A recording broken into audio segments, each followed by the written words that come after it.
ముఖ్యమంత్రి నారా చంద్రబాబు నాయుడు మంత్రి పదవుల్లో అన్ని వర్గాలకు న్యాయం చేశారని ఎంఆర్పీఎఫ్ రాష్ట్ర మార్చి నాయకులు సర్వజన ఐక్య వేదిక వ్యవస్థాపక అధ్యక్షుడు లక్ష్మణ తెలిపారు.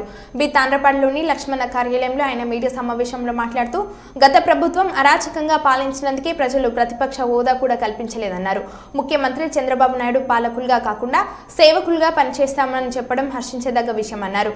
యువత డిఎస్సీపై ఎన్నో ఆశలు పెట్టుకున్నారని వారి ఆశలను నెరవేర్చే బాధ్యత ముఖ్యమంత్రిపై ఉందన్నారు. రాజధాని అమరావతి అభివృద్ధి పోలవరం పనులు బాధ్యత కూడా చంద్రబాబు నాయుడు పైనే ఆధారపడి ఉందని లక్ష్మణ్ అన్నారు. కర్నూలు ఎమ్మెల్యే టీజీ భరత్ కు మంత్రి పదవి ఇవ్వడం స్వాగతిస్తున్నామన్నారు. టీజీ భరత్ ఆధ్వర్యంలో కర్నూలు ఎంత అభివృద్ధి చెందుతుందని అన్నారు. ఆంధ్రప్రదేశ్ రాష్ట్రానికి నారా చంద్రబాబు గారి నాయకత్వంలో అన్నిటికీ మోదీ గారు కూడా కేంద్ర నిధులు విచ్చలవిడిగా ఇచ్చి ఖచ్చితంగా మనం ఎంతో నష్టపోయాం. గత 58 ఏళ్ళు కూడా రాజధానిని కోల్పోయాం.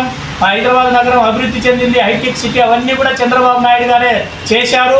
మరి ఇప్పుడు కూడా హైటెక్ సిటీ లాంటి హైదరాబాద్ నగరం లాంటి మరి ఈ యొక్క ఆంధ్ర రాష్ట్రంలో కూడా ఏర్పాటు చేసి ఆంధ్ర రాష్ట్రాన్ని మరోసారి ఈ యొక్క 5 ఏళ్ల కాలంలోనే హైదరాబాదు నగరం మాదిరి తీర్చిదిద్దాలని మరి హైటెక్ సిటీలను దిద్దాలని పోలవరాన్ని పూర్తి పునర్నిర్మించి మరి ఎలాంటి